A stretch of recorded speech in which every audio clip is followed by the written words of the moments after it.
Ok. Ok. Hola a todas, hola a todos. Bienvenidos a un nuevo conversatorio Tomamos la Palabra de Grandes Mujeres Chilenas. Seguimos entonces con nuestro ciclo sobre la violencia hacia la mujer, que puede tomar distintas formas. Hoy hablaremos específicamente sobre la violencia física hacia la mujer.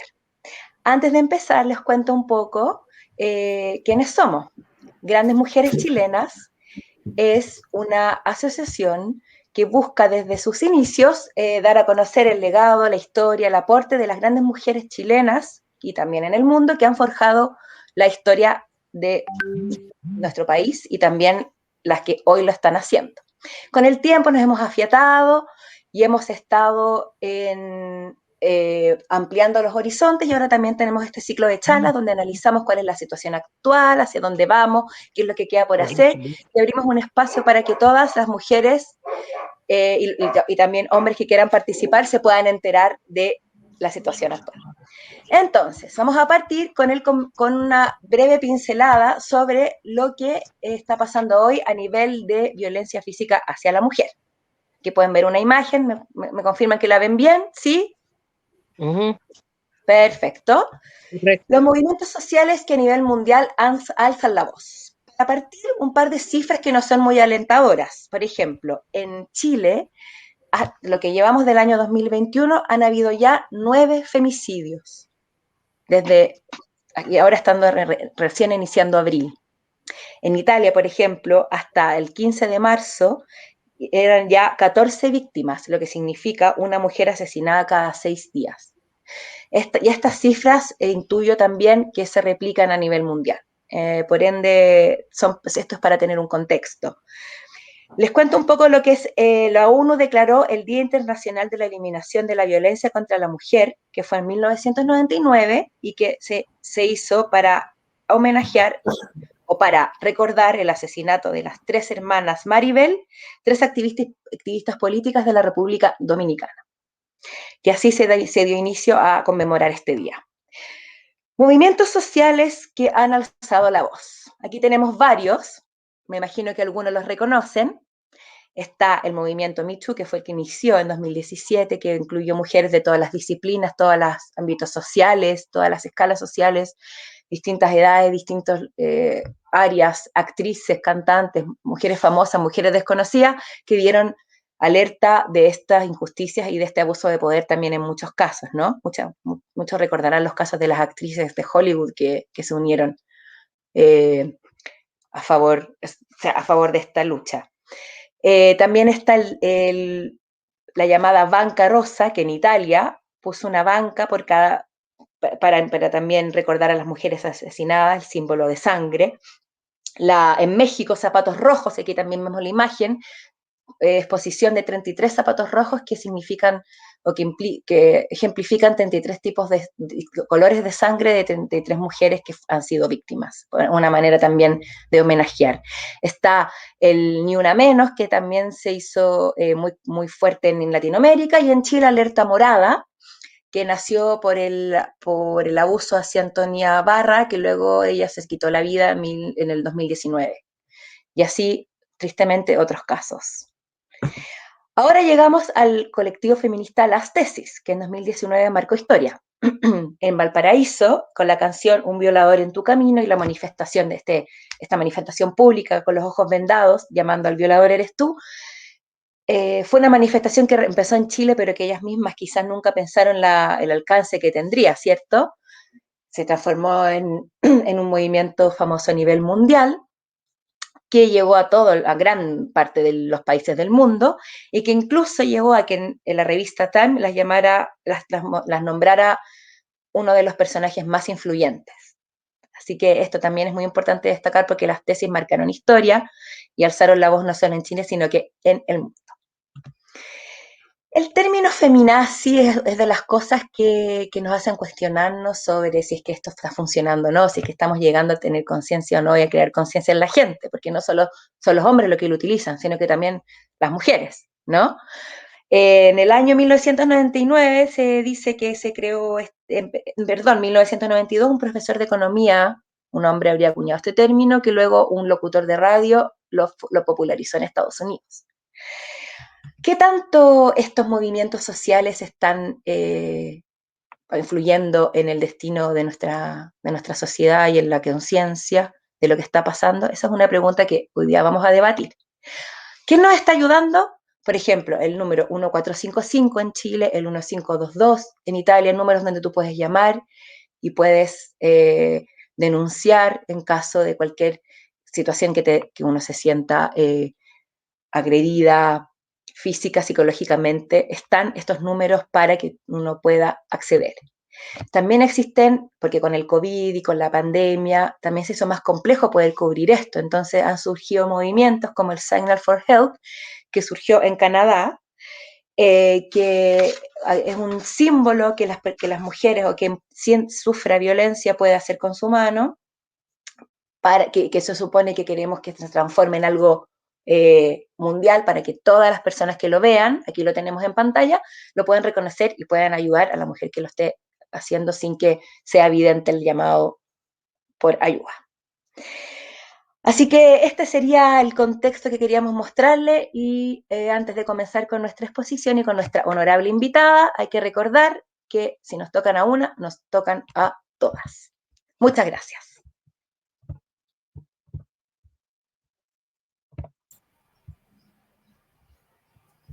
Paulina.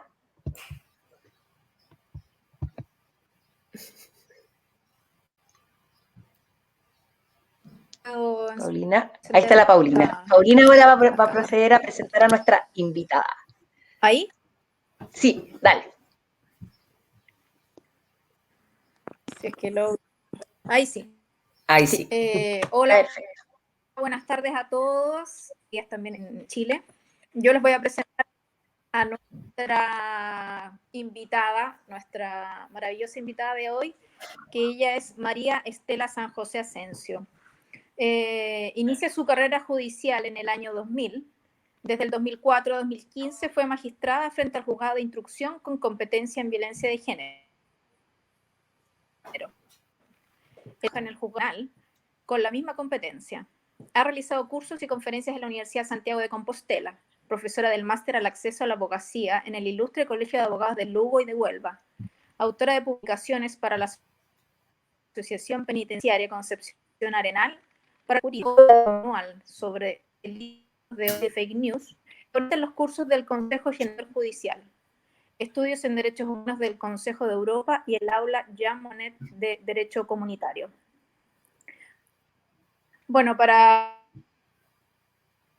introducir el conversatorio y para empezar a conversar con Estela, te quería hacer una pregunta, Estela. ¿Qué es la violencia contra la mujer?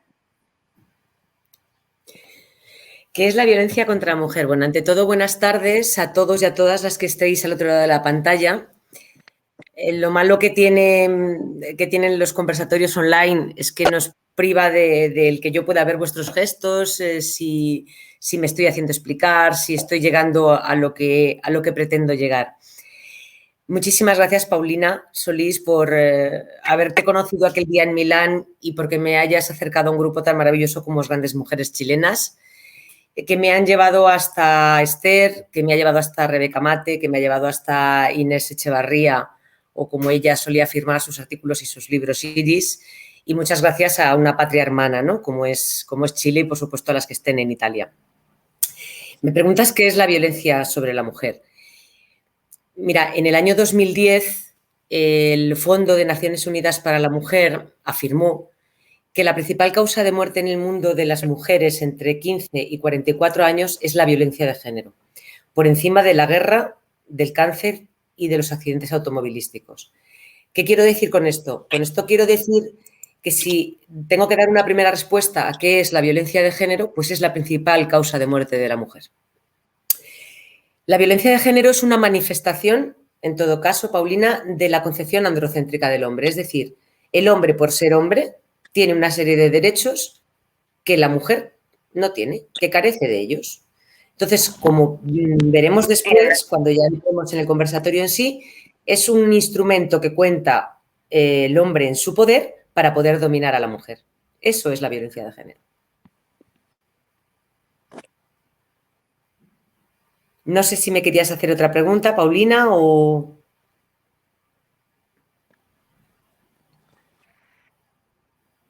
No lo sé.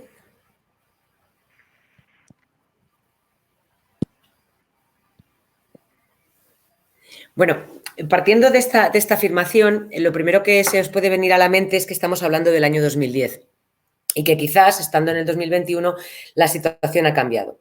Pues vamos un poquito más adelante.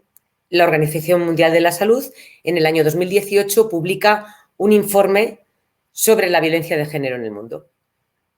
Lo que yo voy a decir ahora son datos de la OMS, no son datos de un grupo de feminazis, como a determinadas personas les gustaría decir, o de un grupo de mujeres exacerbadas en una lucha inútil, no. Estamos hablando de datos concretos. Y es que 1 de cada 3 mujeres, según la Organización Mundial de la Salud en el mundo, ha sufrido violencia física o violencia sexual en su propia vida en al menos un solo momento. Otro dato es que en muchísimos conflictos bélicos, en las guerras, se está utilizando la violencia sexual como una táctica bélica. Otro dato es que en el año 2017 hubo más de 87.000 mujeres muertas, es decir, 137 mujeres al día. Bueno, pues más del 50% de esas muertes se produjo en el ámbito de la familia y más del 38% en el ámbito de la pareja.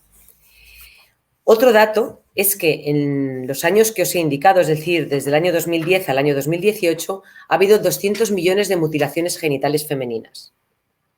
Y otro dato, y este es el más preocupante desde mi punto de vista, es que el grupo etario en el que con mayor frecuencia se da la violencia física es el que corresponde a las mujeres de 15 a 24 años.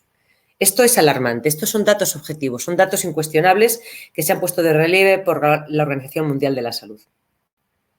Pero como os decía en un principio, la violencia física tiene sus orígenes no en estos datos, no en el año 2010, no. En todas las culturas, en todas las religiones, en todas las filosofías, nos encontramos desde la noche de los tiempos que se ha ido perpetuando, que se ha ido transmitiendo de generación a generación una concepción androcéntrica del hombre. Insisto, el hombre, por el mero hecho de haber nacido X, Y, tiene una serie de derechos y de atribuciones de los que la mujer, por haber nacido XX, carece. Y no es solamente por el sexo físico o el sexo biológico, no. Es porque en todas las culturas, en todas las tradiciones, a la mujer, por el mero hecho de nacer mujer, se les da una serie de roles. El cuidado de la familia, el cuidado de los hijos, el cuidado del esposo, mientras que era el hombre el que tradicionalmente salía al espacio público. La violencia de género es una violencia, en cuanto a violencia física, es una violencia inmotivada. Es decir, no se le puede preguntar a una víctima de violencia de género ¿por qué te agredió? ¿Por qué te pegó? No podemos hacer esa pregunta porque no hay ningún motivo, no hay ningún porqué, nada más que lo que estamos hablando de esta concepción. Es una violencia extendida porque tenemos que pensar que no solamente cuando se agrede a una mujer nos agrede a todas las mujeres o a esa mujer sola, es que hay alguien que sufre con especial virulencia las consecuencias de la violencia de género, que son los menores, los hijos de la mujer víctima de violencia de género. Es una violencia excesiva. Una violencia totalmente desproporcionada de lo que supuestamente causa la explosión del hombre, como veremos después, a cuál es la reacción que éste tiene. Pero ante todo es una violencia instrumental. ¿Qué quiero decir con esto? Antes del primer bofetón, antes del primer empujón, del primer arañazo, de la primera patada, del primer puñetazo, antes de todo esto ha habido una serie de machaques, si me permitís la expresión, psicológico. Ha habido humillaciones, ha habido amenazas, ha habido luz de gas, tú estás loca, tú no sirves para nada, ¿quién te va a querer si no te quiero yo? ¿Quién te va a soportar? Eres una inútil, eres fea, es que no luces tan bien como lucen tus amigas. ¿Y por qué ocurre todo esto? Porque la primera fase que tiene la violencia de género es la dominación. En la actualidad a estos insultos, a estas humillaciones, a estas amenazas, se le une la violencia digital, el control del WhatsApp, el control de las redes sociales, el control de tus contraseñas, con quién hablas, por qué no estás en línea, por qué has quitado el estado, quién es ese que te ha dado un like a la última foto que has puesto. Cuando el hombre no ha conseguido la dominación de la mujer a través de esa violencia psíquica, a través de esas amenazas, de esa coacción, de ese control, entonces ya pasa a la violencia física. No lo he conseguido de una forma, lo voy a conseguir de otra. Y aquí está la explicación de por qué muchas mujeres no denuncian. No denuncian porque la mujer ya está sometida. Si a una mujer que ha conservado intacta su independencia, su autoestima, su capacidad de reacción, el hombre le agrede físicamente, lo más normal, lo ordinario, es que la mujer ante esa primera agresión física vaya a denuncia, pide ayuda y salga de ese vínculo. ¿Qué ha ocurrido? Que si previamente se ha producido ese machaque psicológico, la mujer ya no empieza a no ver salidas. Es una violencia, fijaros, continuada, pero discontinua. Es impredecible. Hasta que no pasa mucho tiempo en el ciclo de la violencia, la mujer víctima no sabe cuándo va a saltar. Vive en un estado de hipervigilancia permanente, porque en cualquier momento esto puede explosionar. Yo recuerdo cuando estaba en mi destino anterior, en Galicia, y me dedicaba a la investigación de los asuntos de violencia de género. Mi primera misión era entrevistarme con las víctimas y que me contaran qué era lo que había ocurrido, cómo se había producido, si era la primera vez, si no era la primera vez. Y recuerdo una víctima que cuando yo le pregunté si era la primera agresión que había sufrido de su marido, ella me dijo, sin motivo sí. Claro, yo me quedé sorprendida y entonces le pregunté, ¿cómo que sin motivo? Y me dijo, sí, ya sabe usted, pues porque no has hecho bien la comida, porque no has atendido a los niños, porque la ropa no está bien planchada, porque le has atormentado con tus celos. Pero es que esta vez no hubo ningún motivo para que me agrediera.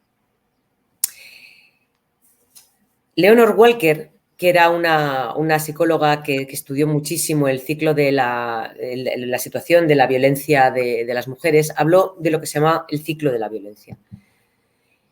En toda relación de pareja donde existe violencia de género se producen 3 fases distintas, que cada vez son más continuadas, cada vez más rápidas y cada vez más virulentas. La primera es la acumulación de tensión. En esa primera fase, el hombre se va cargando de motivos a sí mismo, se va cargando de justificaciones y todas sus frustraciones, toda su nula autoestima, la va metiendo como en una especie de saco en su interior, culpabilizando de todo ello a la mujer. Después de esta primera fase, evidentemente, viene la fase de agresión. Ahí él explota. Ahí efectivamente toda la ira que ha ido acumulando, toda esa, como decimos, esa falta de empatía, esa falta de autoestima, esa falta de valores, estalla, agrede a la mujer y viene la tercera fase, que es la fase de luna de miel. Esta tercera fase es en la que el hombre vuelve a ser ese ser maravilloso del que una se enamoró en su día, que pide perdón, que llora, que jura, que promete que no volverá a hacerlo, que esto no volverá a suceder, y en el que le dice, si es que yo te quiero con locura, lo que pasa es que tú a veces me sacas de quicio, es que tú sabes cómo logras ponerme, es que si tú quisieras esto a mí no me pasaba, es que yo necesito tu ayuda y no me ayudas. Bien, volviendo a mis orígenes y volviendo a Lugo, yo recuerdo que una mujer... Sí. ¿Sí? Sí, que me quería detener en ese punto. Creo que es súper Sí. importante que las mujeres tengan claro cuando inician estos como mensajes que el hombre empieza a dar que una relación es tóxica, que es el inicio de una relación tóxica donde puede llegar a la agresión física. Sí, por supuesto, por supuesto. O sea, lo que tenemos que tener todas muy claro, muy claro, muy claro, y tenemos que aprender, como decía antes Paula, a hacer este gesto, es que cuando hay una primera agresión va a haber muchas más, que no valen los perdones, que no valen los llantos, que no valen las promesas de cambio, porque no se van a producir esas promesas de cambio. ¿Y por qué? Porque antes de esa primera agresión física que una mujer está dispuesta a perdonar, ha habido una relación muy tóxica previamente. Ha habido ese control, ha habido esa sumisión, ha habido esos celos que parece ser que olvidamos que los celos no son sino manifestación de posesión. Es decir, son esas relaciones tóxicas, como tú muy bien decías, esas 3 fases que se engloban perfectamente en esa frase, en las que ya estamos dentro del ciclo de la violencia. Quería comentaros que uno de los peores casos de violencia de género que yo tuve que investigar en Galicia y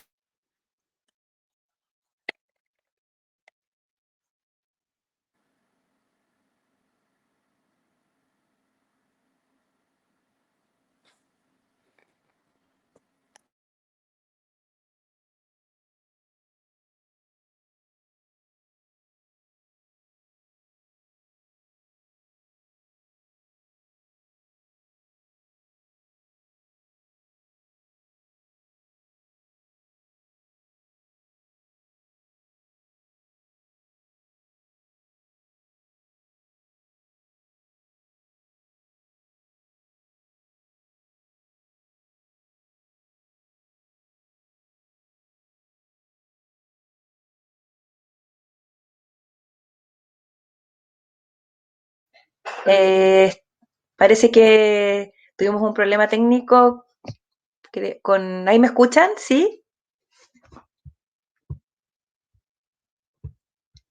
¿Me escuchan ahí? ¿Sí? ¿Me escuchan? Sí, te Hola. escucho. Sí, Estábamos escuchando atentamente, Estela. sí, yo te escucho. Tuvimos un pequeñito problema técnico, pero me parece que ahora vamos a poder retomar con ella. Estábamos escuchándola atentamente. Sí. A ver, Paulina, ¿estás ahí? ¿Sí? Bueno, era interesantísimo lo que estaba comentando Estela sobre la dinámica y sobre los pasos que sigue, ¿no?, la mujer violentada y también las relaciones que se dan entre las parejas. ¿Mm? Sí, es ¿Me súper escuchas, Paulina? importante de darse cuenta cuando... Sí, te escucho. Lo importante Cuéntame. es darse cuenta cuando las personas empiezan a dar estas señales, que ya va a pasar al paso sucesivo en la relación de la violencia física, que todo inicia con la violencia psicológica, Hola, la violencia Hola, del Estela, ahí estás control. de nuevo. lo Estábamos comentando todo lo siento. que nos decías.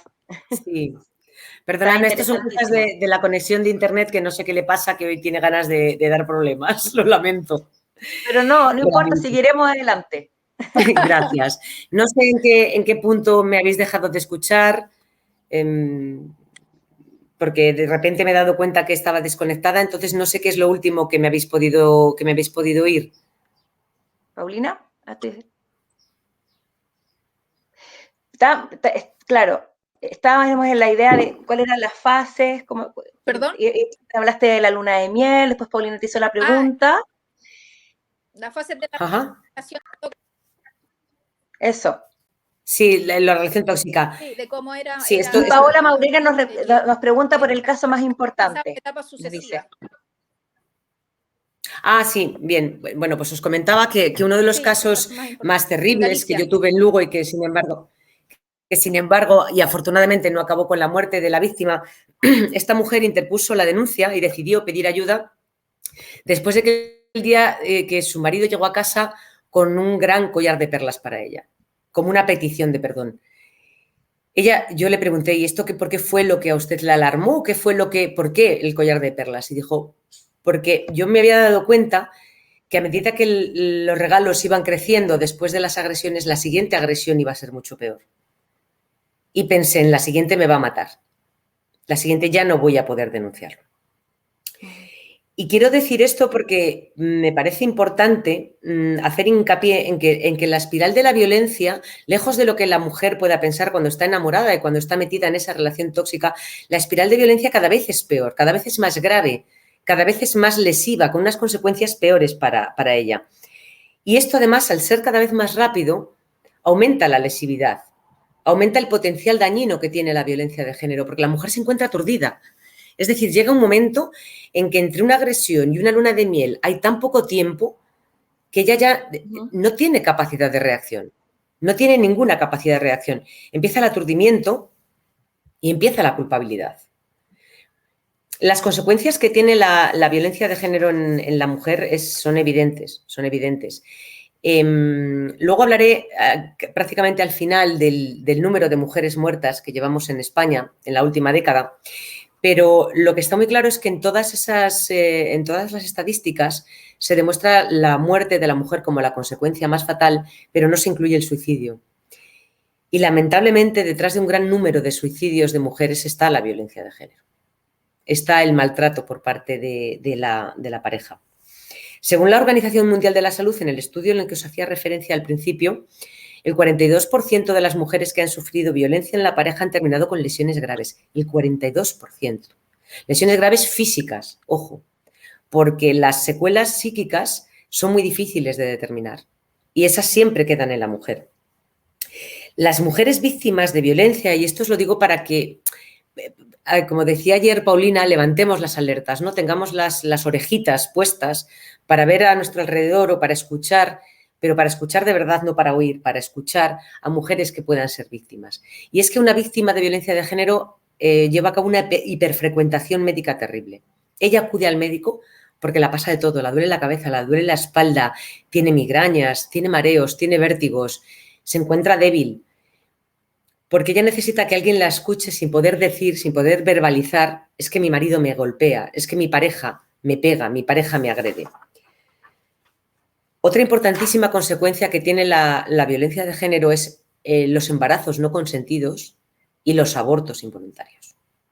Detrás de la cifra de la OMS en este punto también la violencia de género es la principal causa de una de otra, porque junto a la violencia física y a la violencia psíquica se encuentra la violencia sexual, que tampoco la podemos olvidar en el marco de la pareja. Máxime cuando hay legislaciones que no reconocen la violación dentro del matrimonio como tal violación. Hay unas consecuencias terribles. Quería hacer una intervención pequeñita. Tú hablaste sobre el suicidio y para hacer incluir un contexto. De hecho, Alerta Morada, que es la causa que está más fuerte ahora en Chile, partió con una niña que se suicidó luego de una fuerte violencia y inició por un suicidio, que es Antonia Barra, que es Alerta Morada. Entonces, quería complementar con lo que tú estás diciendo, que aquí ese tema salió a la luz porque la campaña nació, la lucha nació por ese hecho. Eso, continúa. Sí, no, es que es terrible ver cómo en las estadísticas, cómo en los números no aparecen esas mujeres. Muy poquito antes de que yo llegara a Lugo, los forenses con los que yo trabajaba me contaron el caso de una mujer que había sido víctima de violencia de género durante muchísimos años y no se había atrevido a denunciar. Finalmente, pues encuentra el apoyo necesario para hacerlo. Ella interpone la denuncia, se inicia el procedimiento. Ella tiene una bebita de apenas un año. Entonces se va a vivir con su hermana y cuando ya el proceso judicial iba a estar en marcha y se iba a abrir juicio contra el marido, un día están en el salón, la hermana, ella y la niña, y ella le dijo a su hermana, sujétame un momento a la bebé. Le dio a la niña, abrió el balcón y se arrojó. Y se arrojó, porque no pudo más. Es decir, la violencia de género no para en el momento en que dejan de ponerte la mano encima. La violencia de género se extiende con esas consecuencias durante muchísimo tiempo después. Hay mujeres que yo he escuchado y que me han llegado a decir, es que cuántas veces deseé que acabara con mi vida. Porque ya es el final, ya se acabó, ya no voy a sufrir más, ya no voy a ver sufrir más a mis hijos. Y es que lo que os decía antes, la violencia de género como extendida que es, no solamente afecta a la mujer, afecta a los hijos varones y a los hijos mujeres. ¿Y por qué? De los que estáis escuchándome ahora mismo, si tenéis hijos o tenéis sobrinos, habréis visto algo muy, muy gracioso, ¿no? Que es que los niños pues comen como come su papá o como su mamá, o abren un periódico y leen como uno de ellos, o tienen un gesto corporal de poner las manos detrás como hace el abuelito que les cuida mucho. Es decir, ellos aprenden a base de modelos de conducta. Si yo soy un niño varón y veo que mi papá pega a mi mamá y que lo que consigue mi papá de mi mamá es más cariño, más atención, que le haga mejor comida, que le haga mejor la ropa, que le planche mejor, que le tenga más limpia la casa, ¿yo qué estoy aprendiendo? Que tengo que agredir para recibir amor. Si yo soy una niña y veo que a mi mamá la pegan, pero mi mamá aguanta, que a mi mamá la insultan, pero mi mamá aguanta, que la gente de su entorno sabe lo que pasa, pero nadie dice nada y mi mamá aguanta, el día de mañana esa niña va a ser víctima de violencia de género. Porque va a buscar un patrón de conducta en el hombre muy similar al que tenía su padre. Y esto no lo digo yo, esto lo dicen los estudios. Sí, dime, Paula. No, quisiera compartir contigo, Estela, y con todos, los comentarios que nos están haciendo quienes nos acompañan, para también retroalimentar lo que tú estás diciendo. Por ejemplo, Paola Altamirano Melián, que está acá con nosotros, dice, muy interesante lo que está hablando Estela. Eso me hace reflexionar la importancia justamente de lo que tú estás diciendo, de la educación emocional en los niños, trabajar en el autoconcepto y trabajar en la identidad de género con ellos. Trabajar estos temas a temprana edad puede ayudar a que las nuevas generaciones bajen la violencia de género. Y luego ella agrega que la salud mental es pésima en Chile. Bueno, pues me encanta el comentario porque efectivamente para mí el único remedio que existe contra la violencia de género es la educación. No adelantamos nada con la imposición de penas cada vez más duras, no adelantamos nada con llenar cárceles, no adelantamos nada de esto si desde que nacen a los niños no se les educa en esa igualdad de géneros, en igualdad, es decir, en una igualdad de derechos y de oportunidades, en la no atribución de roles. Y en cuanto a la salud mental, pues miren, la salud mental no dudo que sea pésima en Chile, pero es que es pésima en España y es pésima en todo el mundo moderno. Porque la salud mental no está orientada como una medicina preventiva, que es la única que da buenos resultados, sino como una medicina curativa que se limita en la mayor parte de los casos a atiborrar de pastillas a la persona para anular su capacidad de reacción. Porque en ocasiones enfrentarse uno mismo a los problemas que les ha provocado esa situación vivida previa es mucho más duro que el tomarse 2 pastillas, 3 y anular esa sensación. Y es que aquí aparece otro de las grandes consecuencias de la violencia de género, que es el síndrome de la mujer maltratada. El síndrome de la mujer maltratada, que fue, bueno, pues si os interesa y lo queréis ver un poquito más a fondo, pues por 2 psicólogos, por Leonor Walker, la que os hacía referencia antes, y Dutton, lo vienen a equiparar al estrés postraumático que se vive en una guerra. La mujer está hipervigilante, la mujer reexperimenta continuamente todo lo vivido y evita las situaciones asociadas al maltrato. Un ejemplo claro. En ocasiones es muy difícil distinguir una víctima de violencia de género de un hecho puntual a una víctima de violencia de género continuada. Se hace realmente difícil cuando además normalmente no cuentas con la colaboración de la mujer o su lenguaje corporal o su lenguaje verbal no ayuda, ¿no? Bien. Recuerdo uno de estos casos en los que la mujer estaba sentada en mi despacho, frente a frente, era verano, yo tenía las ventanas abiertas, esta mujer era muy parca en palabras, me costaba muchísimo sacarle lo que ya tenía interiorizado, y en un momento determinado por la corriente, la puerta de mi despacho se golpeó, se cerró. Me hubiera gustado que hubierais visto o poderos reproducir ahora el gesto que hizo aquella mujer. Se levantó como una especie de resorte temblando. ¿Por qué? Porque ese sonazo, o sea, ese portazo de la puerta, ese sonido, era el que precedía cuando ese hombre llegaba a casa, normalmente ebrio, y comenzaba a agredirla. Sí, creo que hay una pregunta. Vamos a ver. Te la leo si quieres. Sí. Dice, Claudia Leal nos pregunta, el Foro Económico Mundial ha dicho que con la pandemia una generación se ha perdido en la lucha por la equidad de derechos. Ahora no tenemos que esperar 95 años, sino 135. ¿Cómo podemos reaccionar juntas de frente a esta constatación? Bueno, pues la pregunta es estupenda porque no solamente el Fondo Económico Mundial ha puesto hincapié o ha hecho hincapié en esto, sino que también la OMS, en un informe que ha emitido en febrero de este año, ha puesto de manifiesto que la violencia de género se ha visto incrementada, pero en niveles exponenciales frente al confinamiento, en el confinamiento por la pandemia. Es decir, se ha producido ya no solamente una prisión interna y psicológica y física por parte del hombre hacia la mujer, sino además el cierre de la casa ha supuesto un incremento de las cárceles. ¿Cómo se puede reaccionar juntas frente a esta constatación? Lo que está claro es que el silencio es el cómplice. El silencio no puede estar presente en este ámbito. Tenemos que empezar a gritar basta. Tenemos que empezar a decir hasta aquí hemos llegado. Tenemos que aprender a denunciar. La víctima de violencia de género muchas veces no puede denunciar. No es capaz. Sí. Lo que os decía, no sabe, mirad, en los años 70, Seligman y Obermayer definieron lo que se llama el síndrome de indefensión aprendida. Todas, absolutamente, y todos los que estamos aquí en esta pantalla ahora hemos visto las películas de los nazis, de los campos de concentración, ¿verdad? Fijaos en la imagen que yo os voy a poner. Llega un tren lleno de presos judíos que van a los campos de concentración, se abren las puertas de los trenes y bajan miles, cientos de miles de judíos. Frente a ellos habrá unas 100 o 200 guardias armados. Y uno dice, ¿por qué no reaccionan los miles de judíos del tren? Daros cuenta que si ellos reaccionaran frente a los 200 o 300, por muy armados que estuvieran, caerían 300 judíos, pero el resto se podría salvar. Bueno, pues esto es lo que se llama el síndrome de indefensión aprendida.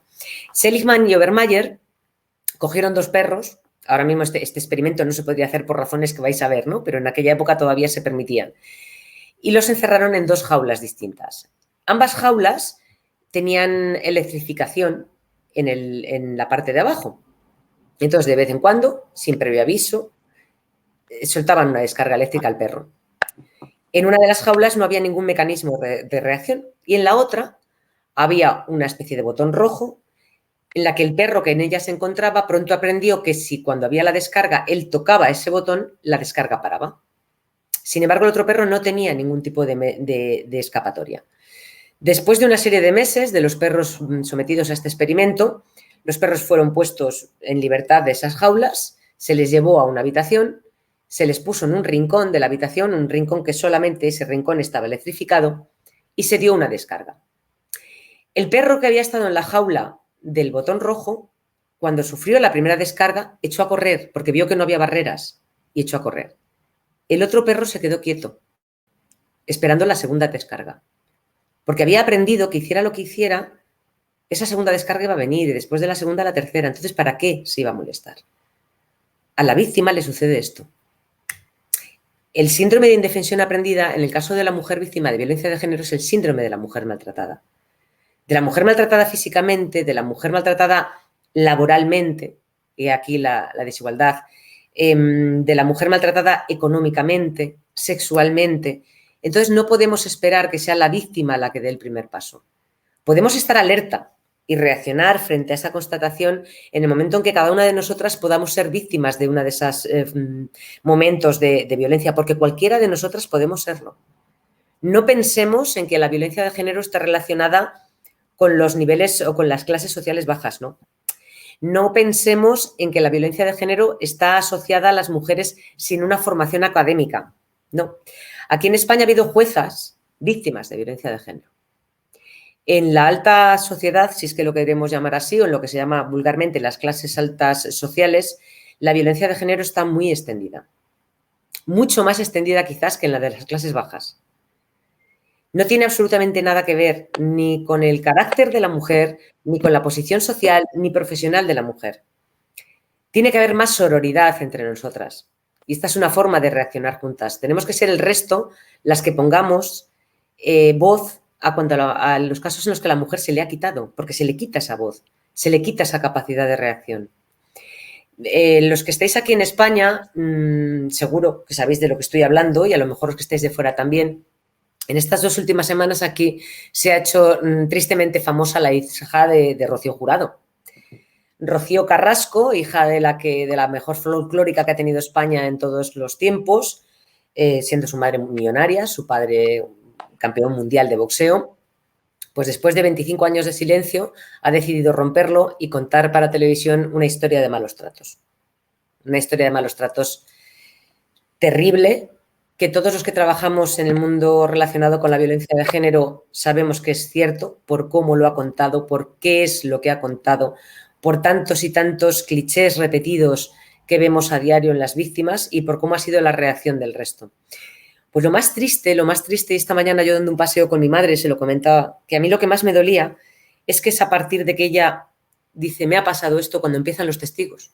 Sí, yo vi cómo la pegaba, sí, yo vi cómo la agredía, sí, yo vi los insultos, sí, yo vi las amenazas en su día, pero me callé, porque claro, si ella no se quejaba, es que ella no puede quejarse.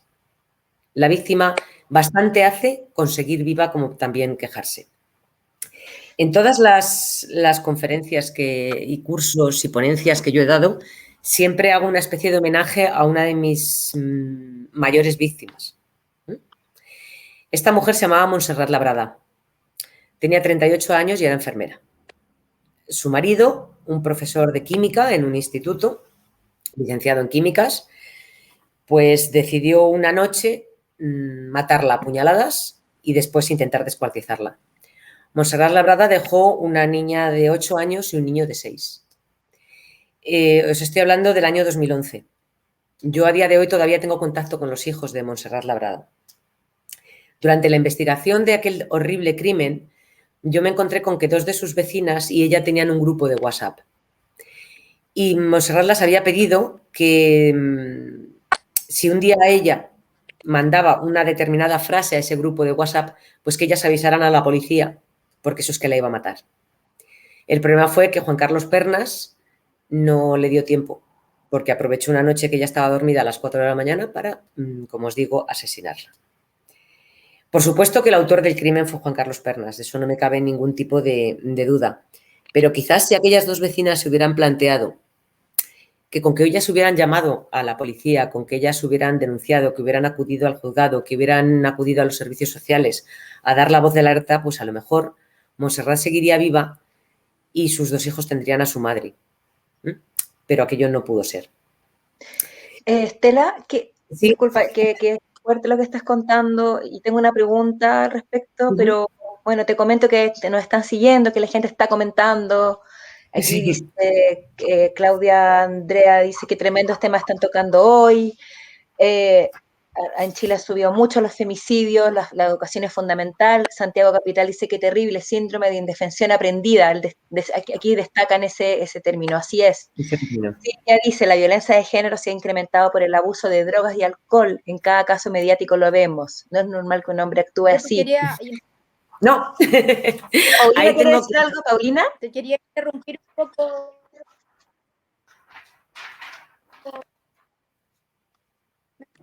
¿Me escuchan o no? Porque tengo un problema, no sé, con internet, no sé qué pasa. Escuchamos, dale.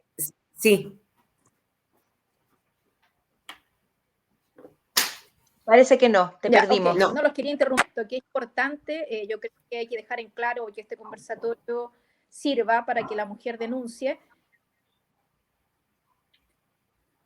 Y lo importante es que las instituciones, que la mujer tenga información en caso de una denuncia, dónde debe recurrir. Sí. Y también, Por ejemplo, me agrego a las palabras de Paulina. Que por ejemplo, cuando la mujer denuncia, abogados y todos que la llevan a estas casas de donde las dan alojamiento mientras ellas están siguen con su denuncia. Sí. Las llamadas casas de acogida, sí. Yo creo que ahora mismo... Eso es importante, sí. Yo creo que la mujer tiene que quedar en la calle, porque muchas dependen de este hombre, porque si se tienen que saber dónde pueden... Sí, yo creo también, los testigos y también saber la gente que quiere aportar con ser testigo, con contar algo que ven, también saber dónde pueden recurrir y también si están protegidos, porque yo creo que también hay miedo no solo de la víctima, sino que tal vez quizás de la gente que la rodea, que dice, si yo denuncio, ¿qué pasa?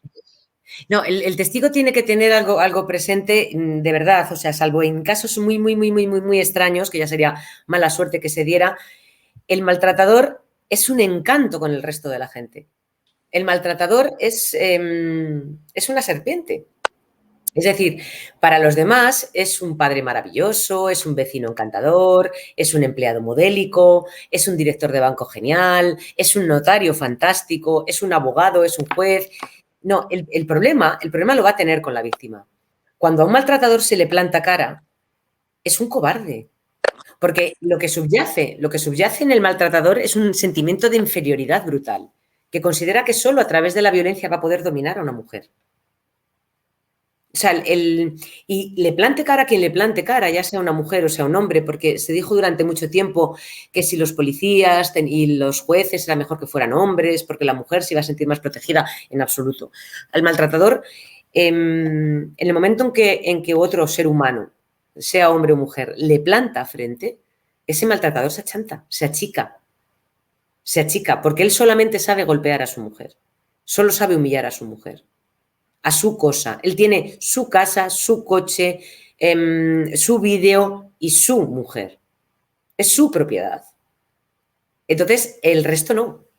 Frente al resto, él va a ser incapaz, salvo contadas excepciones, entendedme. Y sí que quiero dejar muy claro, el alcohol y las drogas no tienen nada que ver con la violencia de género. No tienen nada que ver porque si fuera así, yo hubiera tenido muy poquito trabajo y he tenido millones de casos. Porque no todos los hombres que maltratan beben y se drogan, y mucho menos no todos los hombres que se drogan y beben maltratan. La violencia tiene que ver con otra cosa. La violencia de género tiene que ver con algo mucho más interno, con un patrón cultural y educacional que nos han imbuido desde chiquititos. Ayer en un encuentro previo con alguna de vosotras yo decía que los hombres son machistas, hay muchos hombres machistas, pero que las peores machistas somos las mujeres. Daros cuenta que la mujer es la que se dedica en la mayor parte de los casos a la educación de los hijos. Si las mujeres no fuéramos tan machistas como somos, no habría hijos machistas, porque la mujer le hubiera transmitido al niño otro tipo de valores. Si a esto le sumamos el empobrecimiento de valores y el empobrecimiento cultural que está viviendo las nuevas generaciones, tenemos el caldo de cultivo perfecto para que la violencia de género siga adelante. ¿El alcohol y las drogas puede tener influencia? No, puede que concurra el alcohol y drogas en el violento. Y porque en casos como España y como Italia, el cometer un delito bajo los efectos del alcohol y de las drogas supone que la pena sea menor. Y el maltratador es maltratador, pero no es tonto, en absoluto. Y sabe que si me tomo 4 copas antes de matar a mi mujer y después alego que me encontraba bajo los efectos del alcohol, pues a lo mejor en vez de 20 años me caen solamente 10. Qué tremendo. Es así de simple. O sea, yo cuando estaba como juez de instrucción y no solamente investigaba casos de violencia de género, investigaba multitud de delitos distintos. Y yo recuerdo pues a varios, para mí, enfermos, consumidores de heroína, porque para mí la toxicomanía es una enfermedad terrible, que habían cometido todo tipo de delitos para poder procurarse el dinero, para poder comprar sustancia, pero nunca se les había ocurrido ni pegar a su madre, ni pegar a su mujer, ni pegar a sus hijos. O sea, habían robado, habían hurtado, habían estafado, habían hecho lo que vosotros queráis que hayan hecho. Habían robado coches, habían robado bolsos, pero nunca habían maltratado a su mujer, a su madre o a sus hijas, nunca. Pero quiero decir que no solamente, y Claudia Leal para mí ha puesto el dedo en la llaga, no solamente se da la violencia de género dentro de la pareja, ni la violencia física dentro de la pareja. La mujer a nivel mundial sigue siendo víctima de muchos tipos de violencia contra la que todos podemos luchar. A mí me preocupa muy mucho la mutilación genital femenina. Y me preocupa muy mucho porque ya os he dicho que según la OMS en el 2017 se practicaron 200 millones de esta barbarie en muchos países donde la mutilación genital femenina no solamente está permitida, sino que además, casi si me apuran, es obligatoria. Pero es que además de la mutilación genital femenina, otro acto de violencia de género físico terrible contra la mujer es la trata de seres humanos. Es la prostitución obligada y obligatoria a la que muchas de nuestras niñas se están sometiendo, bajo las promesas en un principio de van a ser modelos, van a ser actrices, van a ser cantantes, y acaban en auténticos prostíbulos de tortura y de muertes en cualquier país del mundo. Pero es que además, frente a todo esto, hay otra cosa que es más actual de lo que podemos pensar, que son los llamados crímenes de honor. Mirad, en Francia, a partir del año 2009-2010, se dieron cuenta que el relativismo moral les había llevado a permitir costumbres bajo el paraguas de que eran costumbres culturales de otros países que hay que permitir. Por supuesto que hay que permitir y hay que asumir y hay que aprender y hay que enriquecerse de todas las costumbres y de todas las culturas.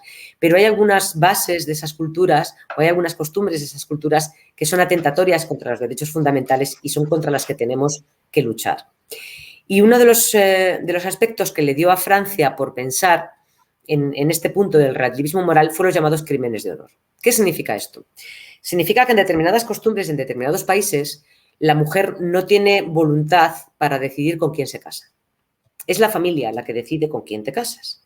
Y si tú no quieres casarte con el que tu padre o tu hermano ha decidido, tu padre y tu hermano pueden matarte libremente, como lo estáis oyendo, pueden matarte libremente porque están exentos de pena. Son los llamados crímenes de honor. Bien.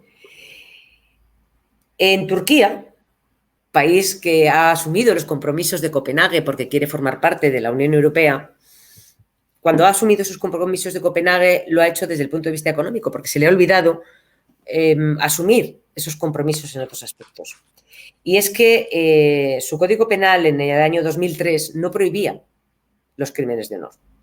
Pero es que no solamente no prohibía los crímenes de honor, sino que tenía una cláusula estupenda que se abolió posteriormente y que ahora trataré,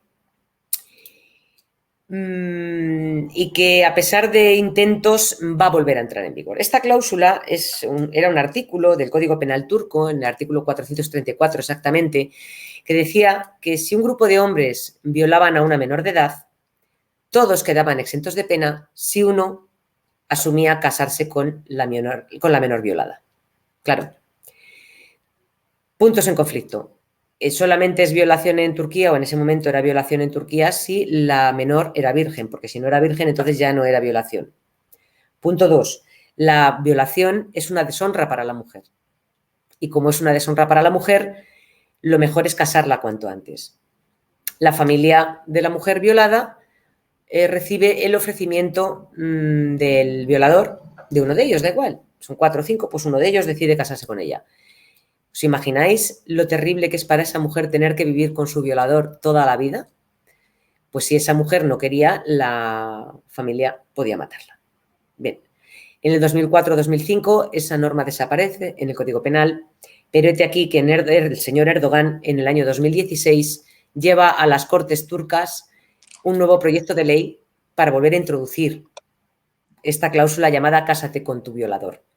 Claro, si hablamos de Turquía, las tesis chilenas han tenido mucho que ver, porque en el 2019 se encarceló a más de 25 activistas feministas turcas por representar la canción El violador eres tú, o Un violador en tu camino, en una plaza pública de Turquía. Bien, el proyecto de ley que os he dicho del año 2016 no se lleva a cabo por la presión internacional y la presión feminista, pero hete aquí que en el año 2020, es decir, el año pasado, se ha vuelto a presentar por parte del gobierno que está ahora mismo en el poder la cláusula de cásate con tu violador. Claro, como estamos en plena pandemia, no se sabe qué ha pasado con esa norma, pero yo me temo muy mucho, que ya si no se ha promulgado, no se ha aprobado, estará en ciernes. Pero no nos vayamos solamente a Turquía, vamos a vuestra vecina Argentina, un país maravilloso. En Argentina, esta cláusula, que se llamaba avenimiento, se derogó en el año 2011, hace 10 años escasamente, después de que muriera una víctima, Carla Figueroa, de 19 años de edad. Carla había estado de novia con un chico, siendo muy jovencita, no tenía padre ni tenía madre, se queda embarazada. Después de tener a su niño, deciden romper porque bueno, pues aquello era una locura y él era un maltratador terrorífico, pero cuando ella cuenta con 17 años recién cumplidos, él decide violarla. La viola, ella presenta la denuncia y la presión, la poca familia que tenía y la presión social hace que ella pues, solicite el avenimiento. Los 4 jueces de primera instancia dijeron que no la permitían ese avenimiento, que no permitían que él quedara exento de pena por esa violación, porque ya tenía un historial de malos tratos. Sin embargo, pues se apeló por parte de la familia y del grupo de amigos y del entorno de Carla, y finalmente el Tribunal Superior concedió el avenimiento. Bien. Él sale en libertad y a los 10 días de salir en libertad, la noche del 10 de diciembre del año 2011, pues la mató a cuchilladas. Y de ahí que se derogara la cláusula de avenimiento. ¿Cuál es la situación en España? Mirad, según las estadísticas del Consejo General del Poder Judicial, desde el año 2003 a la actualidad han muerto más de 1000 mujeres a manos de sus maridos o de sus exmaridos o de sus parejas o exparejas. Esto equivale a una mujer muerta a la semana, desde hace varias décadas.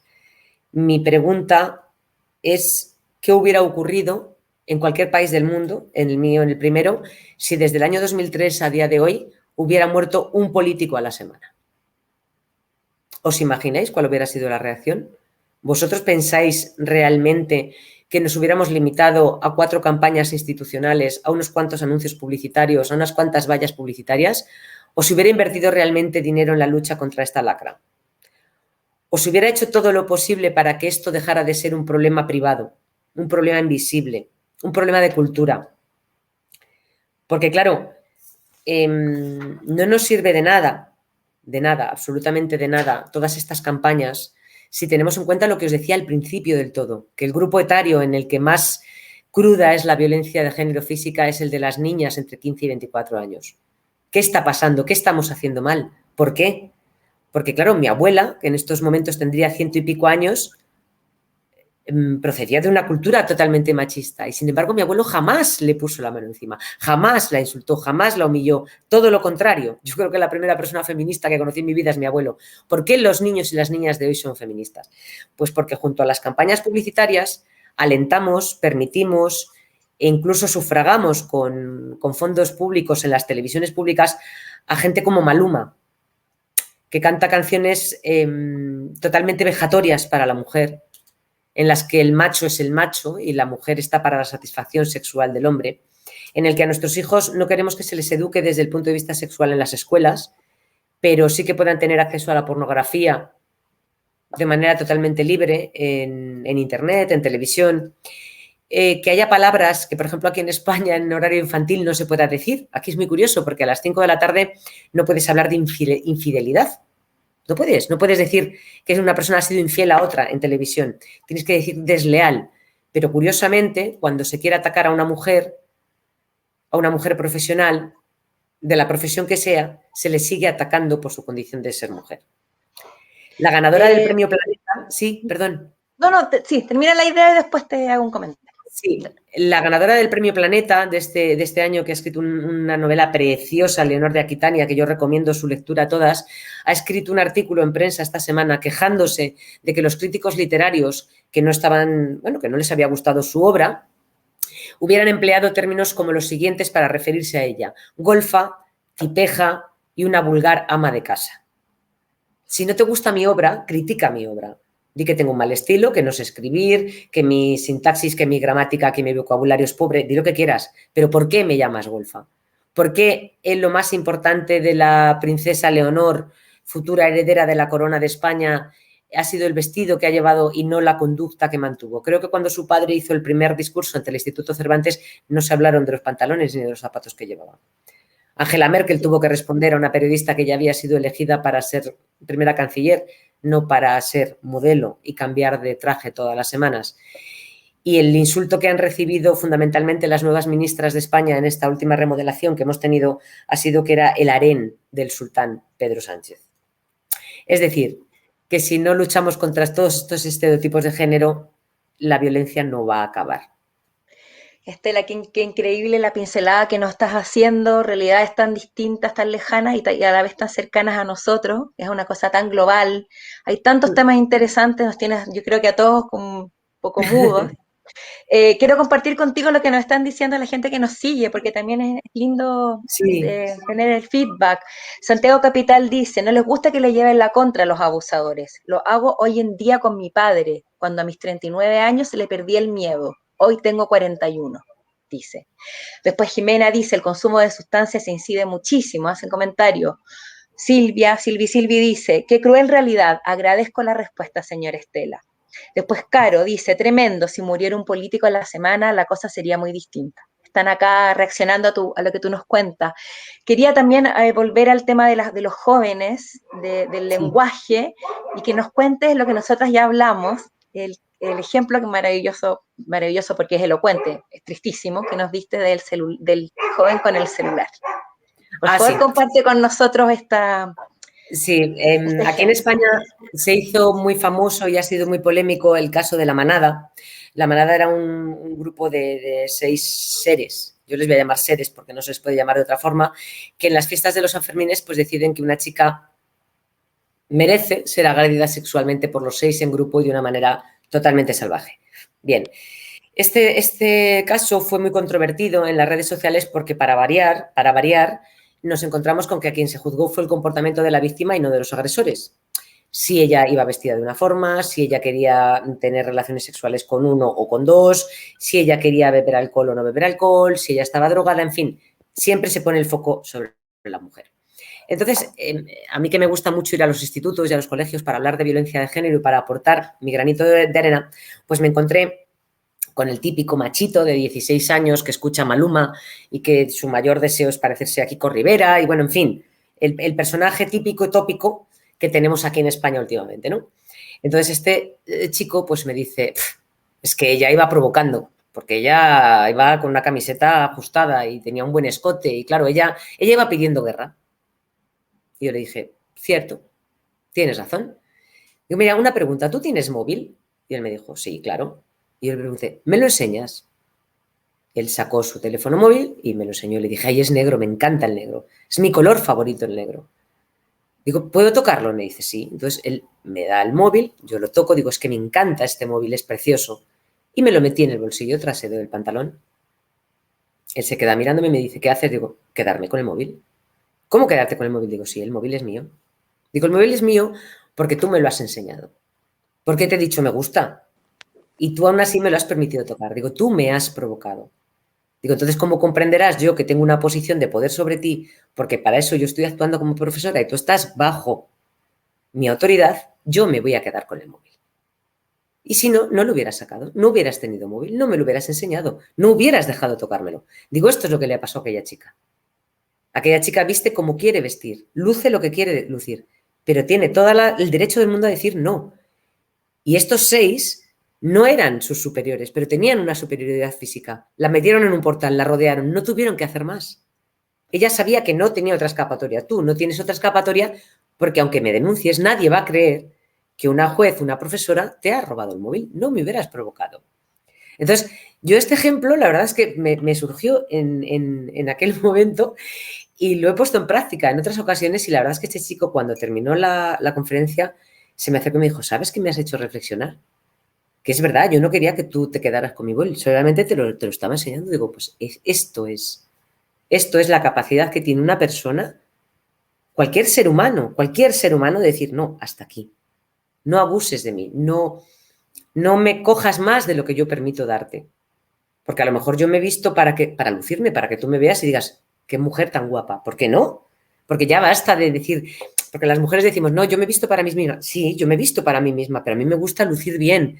Me gusta que mis amigas, que mis amigos, que mi pareja, si la tengo, que mi madre, que mis compañeros digan, qué guapa está. Claro, pero hasta ahí. Eso no implica que tú tengas derecho a quitarme mi blusa, a arrancarme la blusa, a enseñarlo. ¿Qué ocurre? Que cuando nos cedemos la educación sexual de nuestros hijos, la educación en género y la educación en valores a la televisión, a internet, a los cómic manga, a todo esto, estamos cediendo parte de su futuro. Parte de su futuro. Y lo que ellos conocen como, o nosotras conocemos como las violaciones en grupo, pues ellos lo ven como una película porno más, donde la mujer goza muchísimo cuando se va con 5 o 6 hombres. Tan clave lo que estás diciendo, aparte del lenguaje, cómo explicar, cómo educar, qué ejemplos dar, cómo llegar a los distintos segmentos de la población para que entiendan la real gravedad de esto. Tengo otra pregunta que hacerte, pero quisiera compartir otro comentario de Claudia Andrea González Vera que dice, totalmente de acuerdo, los reggaetón son un insulto a la mujer, es un maltrato. Y quiero felicitar a Estela porque es una excelente expositora. Gracias, Luego, muchísimas pero gracias. Sal dice, trabajando en la universidad esta realidad es muy dramática. Hay un discurso de respeto, pero en las fiestas se sigue considerando que las mujeres son culpables de lo que pasa, según cuánto bebieron o cómo bailaron o qué llevaban puesto. Es algo muy arraigado. Y a raíz de esto de los jóvenes te pregunto, y en el caso del pololeo, por ejemplo, de los adolescentes, cuando hay violencia, porque cuando hay un matrimonio, tal vez, o una relación más adulta, están más resguardados, quizás la ley lo protege. ¿Qué pasa en el tema de los jóvenes y el pololeo? ¿Cómo son esas estadísticas? ¿Cómo se maneja eso? Pues mira, las estadísticas aquí, por lo menos en España, son alarmantes. Son alarmantes hasta el punto de que yo hace 2 años, sí, ahora 3, ahora en este próximo otoño, fui ponente en un curso de los jueces de menores de aquí de España, a nivel estatal, por la cantidad de casos de violencia de género que se estaba produciendo entre los niños. Entre niños de 14 a 18 años.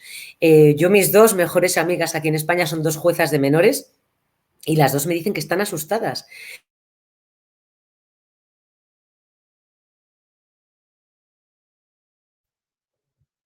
Se cortó, a mí me escuchan, se quedó pegado.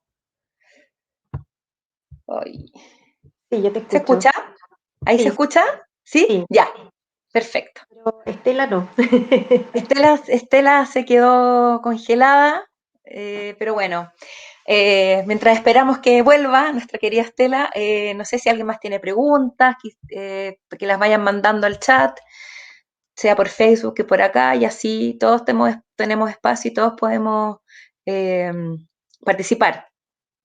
Así que creo que Estela ha abierto muchos francos, ha mencionado muchísimos temas, la educación, lo cultural, las leyes, el lenguaje que ocupamos, y eso nos diversifica mucho, ¿no?, el tema, que no se queda solo en la mujer, en la violencia, en el acto de la violencia física, sino que todo lo previo y todo lo posterior, los traumas que genera, la educación que se pasa a las siguientes generaciones, etcétera. Así que eso, quizás Estela debe estar con problemas de comunicación. Me parece que hay... ¿Aló? ¿Aló? ¿Se escucha? No. No, tú te escuchas, pero Estela no ha vuelto todavía.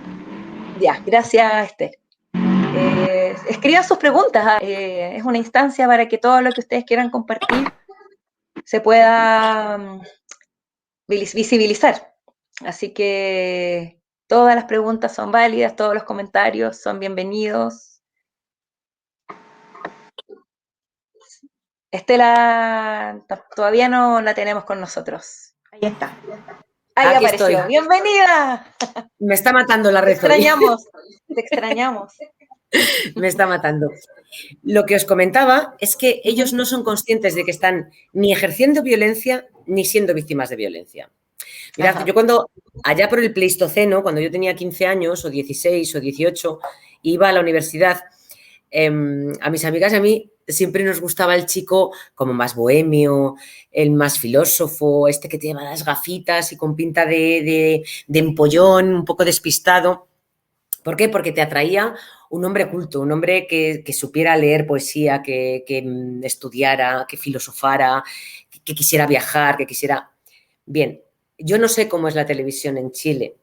La televisión italiana y la española se parecen muchísimo porque además compartimos Telecinco, que eso es una cosa infame, que tenemos que sufrir a diario las mujeres que nos consideramos medianamente feministas o igualitarias, como queráis llamarlo, que para mí es lo mismo. Y donde el esquema que se está transmitiendo de éxito es el de un chico lo más ciclado posible, es decir, lo más musculado posible, lleno de tatuajes, a ser posible analfabeto, pero no analfabeto de que no sepa leer y escribir, no, analfabeto un inope mental, es decir, una persona que no piense más allá, que su única meta sea el poder decir he estado con 2000 mujeres, tener un coche muy potente, una moto más potente todavía, cantar reggaetón y poco más. Y el éxito de una mujer pues se cifra en cuántas mechas lleva, en cuántas operaciones de cirugía estética se ha hecho, en cuántos hombres famosos ha conseguido y por sus habilidades o no habilidades en los aspectos amatorios. ¿Qué quiero decir con esto? Que se reproduce un esquema de mujer que habíamos perdido ya. Que la mujer quería ser una mujer emancipada, una mujer independiente, una mujer luchadora, y las Barbies de esta nueva generación creen que sin el poder de un macho no son nada, que si el macho no es celoso es que no te quiere, que si no te controla es porque no le importas. Tienen que mostrar que son posesión de otro hombre. Entonces, cuando ese otro hombre las pega, la mayor parte de las veces no son conscientes de que son víctimas de violencia de género. Es más, las denuncias no las interponen ellas, las denuncias normalmente las interponen sus padres y sus madres y su entorno, y ellas reaccionan de manera incluso violenta frente a ello, porque no comprenden, porque nadie entiende a su chico, es que no sé cómo le llaman ahora, crucho, brucho, un término anglosajón que no viene sino a significar pertenencia. El control al que se somete a las mujeres en las redes sociales es brutal, es directamente proporcional a la menor de edad de ellas. Cuanto más jóvenes son, más controladas están por, como decís vosotros, en la fase del pololeo, por esos chavalitos, por los... Sí. Sí, te quería, de hecho, qué bueno que tú conocías la palabra pololeo, porque yo la usé, pero es noviazgo. Asumí Sí, que... sí, sí. Sí, pero Perfecto. porque como me estoy leyendo Agonía de un irreverente de Inés, que es la biografía de Inés Echevarría, ahí sale, es la primera vez que yo vi el término pololeo y entonces lo busqué en el diccionario para ver qué significaba. Sí. Perfecto. Tengo una pregunta respecto a eso. ¿Qué le dirías tú a una chica que esté sufriendo agresión en el noviazgo o en el pololeo? ¿Qué mensaje le darías si tú crees que un maltratador puede cambiar? Es decir, si un joven a los 15, 16 años tiene esas tendencias, ¿qué camino puede seguir y si puede cambiar? O 20 años, no lo sé. Sí, empezando por el final. Sí pueden Claro. cambiar. O sea, sí que es posible el cambio. De hecho, yo tengo un claro ejemplo muy cerca. Uno de mis mayores condenados en Lugo, en Galicia, cuando yo estuve, es un hombre que se llama Jorge Sindín, que doy su nombre, pero ¿por qué doy su nombre? Este chico, después de pasar varios años en prisión por causas que yo había investigado, vino un día a verme al juzgado para darme las gracias, porque él había hecho lo que se conoce aquí como un programa de reeducación en prisión. Se había dado cuenta de la barbaridad en la que él que había cometido, que había hecho y que había provocado a su expareja, y para pedirme que si alguna vez daba alguna conferencia, que le llevara conmigo. Que le llevara conmigo para que él contara qué es lo que se le pasaba por la cabeza, por qué se sentía así, y que si alguna vez volvía a tener un detenido parecido a él, me dijo, si usted alguna vez ve otro que dice, ay, madre mía, esta se parece a Jorge, dice, llámeme para que yo hable con él. Dice, porque esto se puede cambiar. De hecho, Jorge conoció a su mujer actual haciendo el Camino de Santiago, y él me dijo, dice, yo de las primeras cosas que le he contado a quien es mi mujer, de las primeras cosas que le conté fue que yo había estado en prisión por ser maltratador. Dice, porque yo quería que ella lo supiera, para que valorara el cambio, ¿no? El que yo lo había conseguido. Jorge hoy está felizmente casado, no ha vuelto a tener ningún problema. Dimos conferencias juntos, nos hicieron una entrevista en la televisión pública gallega juntos. Entonces sí que se puede cambiar. Ahora bien, ese cambio no depende de la mujer. Y esto lo enlazo con tu primera pregunta. Pues claro, ¿qué le diría yo a una chica que está sufriendo malos tratos? Si ella me está oyendo ahora, dirá, yo le ayudo a cambiar. No. No. La mujer nunca puede ayudar al maltratador a cambiar. Lo que yo le diría a esa chica es rompe esa relación y denúncialo. Denúncialo. Si le quieres ayudar, realmente, denúncialo. Porque solamente a través de la denuncia y de la sanción, solamente a través de que él reconozca y asuma de que lo que ha hecho está mal, solamente así se puede cambiar. Tú no puedes pretender cambiar a tu agresor desde dentro. Él te va a prometer cambiar, pero no lo va a hacer. Y no lo va a hacer porque es mucho más cómodo. Es mucho más fácil su vida siendo un maltratador que si no lo eres. Porque para reconocer que eres un maltratador, lo primero que tienes que asumir es que eres inferior a una mujer. Y eso a ellos no les entra en la cabeza. Al maltratador no le entra en la cabeza. Que eres inferior a quien tienes delante, que le has hecho daño. Si hay alguien que esté ahí, que haya trabajado alguna vez en programas de rehabilitación de alcoholismo o drogadicción, están los famosos pasos, y uno de ellos es el perdonar, o sea, el pedir perdón y el reparar el daño que hayas causado cuando estabas bajo los efectos del alcohol. Todos estos programas, tanto contra la droga, contra el alcohol, contra la adicción que sea, se producen fuera del entorno donde se producen. Tú no puedes cambiar, te insisto, a tu maltratador. De tu maltratador tienes que huir. Huir, poner los pies en pared y denuncia. Ante todo, denuncia, pide ayuda. Estela, o sea, qué útil, qué clave lo que estás diciendo, porque ahí se pasa del pensamiento a la acción, ¿no? O sea, ¿cómo enfrentamos esto? Porque nunca se sabe cuándo nos puede tocar a nosotras o a Sí. gente que queremos o que está cerca de nosotros. Te leo un par de comentarios más, me gustaría compartirlos contigo. Por supuesto. Jacqueline Trevich dice, esa es la clave, la reflexión. La llave del no cliché feminismo es saber quiénes somos y nuestras diferencias, potenciarlas y no cambiarlas, dice Jacqueline. Por otro lado, Silvia dice, se agradece a Estela, muy interesante el tema, un placer escucharla. Concuerdo. Luego, Caro dice, para salir del círculo de la violencia es necesario hablar con la chica, pero también con su entorno, sus padres, amigos. Salir de ese círculo vicioso es muy difícil, se necesitan redes de apoyo. Y muy interesante, muchas gracias por esta instancia, dice Caro Sal. Así que las redes de apoyo también son algo importante de mencionar. Son esenciales, son esenciales. O sea, no podemos pretender que una mujer o una niña Es que vamos a ver, vosotros daros cuenta, poneros en la posición de la víctima. Yo me enamoro de un hombre y este hombre ha prometido que me va a querer, que me va a cuidar, que me va a proteger frente a la adversidad y yo estoy completamente enamorada. Y entonces de repente este hombre se convierte en un monstruo, pero de puertas adentro. Nadie ve que es un monstruo. Y si lo ven, se callan, porque claro, ¿qué ocurre? Que a lo mejor vosotras tenéis una amiga que es víctima y me podéis decir, es que yo intenté ayudarla, es que yo la advertí y ella dejó de hablarme, ella me dio de lado. No, ella no da de lado, el maltratador la aísla. El maltratador empieza a hacer que corte los vínculos con las mujeres que él considera un peligro, con la familia que él considera un peligro, con el entorno que él considera un peligro. Entonces, es importantísimo ese entorno, es importantísimo reforzar ese entorno. Y si ese entorno no existe, que esa víctima no olvide que no está sola.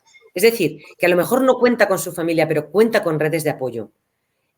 Por supuesto en Chile, en Italia, en España. Pero es que lo maravilloso que tiene Internet es que permite llegar a sitios donde antes era impensable llegar. Cualquier mujer que quiera denunciarlo, hay infinidad de páginas de mujeres que te pueden ayudar. Es más, hasta un desconocido, el gesto del que hablábamos, este gesto tenemos que internacionalizarlo. Es simplemente así. Cualquier persona que te vea por la calle y que vea a alguien que su pulgar lo mete hacia adentro y luego dobla sus dedos, es que está pidiendo ayuda ante una agresión física. Claro, no puede chillar, porque su maltratador en ese momento, su maltratadora, puede actuar contra él. Pero cualquier otro que lo vea tiene que aprender que eso es una petición de ayuda silenciosa, que es importante y que de verdad que transmitir este mensaje, la víctima no está sola. El maltratador quiere hacerla pensar que lo está, pero no lo está. No lo está. La mujer puede conseguir infinidad de apoyos. Me gustaría, bueno, vamos cerrando, que bueno quedarse también con esto un poco más optimista, con esta sensación de no estar solas, porque obviamente es importantísimo y fundamental conocer la realidad, aunque sea muy cruda, pero también saber que hay salida. Sí, eso es lo que nos queremos quedar. Paola Andrea Altamirano dice, gracias a Estela y a grandes mujeres chilenas. Así que quisiera comenzar a despedirnos. Estela, te agradecemos de todo corazón por tu tiempo, tu carisma, tu sabiduría y tu simpatía también, que es importante, y por habernos abierto los ojos quizás en muchos temas que tal vez ni siquiera habíamos pensado. Estamos muy agradecidas, de verdad, de corazón. No sé si tú quieres agregar algo para cerrar. A ver, el placer ha sido mío. Gracias a vosotras por darme voz. Llevo 20 años trabajando con este tema. Yo creo que estaré con un bastón y con canas, estaré en una residencia de ancianos y seguiré dando la lata a todo el que me quiera escuchar, porque es mi mensaje, es mi lucha, es mi homenaje a todas las mujeres que han caído por el camino, a todos los hombres que me han enseñado a que el hombre merece la pena siempre y cuando no tenga esa condición androcéntrica del hombre, que me han hecho creer en la igualdad. Gracias a vosotras por la labor que hacéis, por enseñarme quién era Rebeca Mate, por enseñarme a Inés Echevarría, por enseñarme a Campuzano. Es decir, yo iré conociendo a todas las grandes mujeres chilenas. España está abierto para vosotras siempre que queráis. Mi casa está abierta para vosotras y os pienso seguir y dar mucho la lata siempre que me lo permitáis. La lata jamás, uno, y dos, ya te consideramos una gran mujer chilena honoraria. ¡Ay, qué bien! Precioso. Gracias. Gracias a todas y a todos los que nos acompañaron. Un abrazo a la distancia y cuídense mucho, cuiden a sus seres queridos y acuérdense que no estamos solas. Eso. Un gran abrazo y gracias a todas por estar acá. Gracias, Estela. Gracias. Gracias.